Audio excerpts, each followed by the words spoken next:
So before I go in with the blended parsley, onion, garlic, ginger, I'm gonna add these ingredients. Okay, I have the thyme, I have the Nashville hot pepper, I think, yeah, sweet seasoning, hot seasoning. I have curry powder. I'm gonna add some adobo.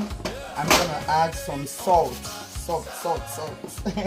And then I'll add nor chicken. Okay, all right, then I'll show you when I'm pouring the parsley.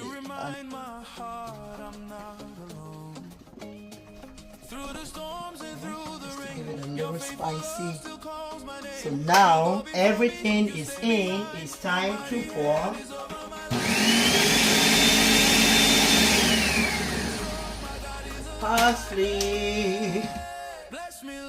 Parsley with onion, right?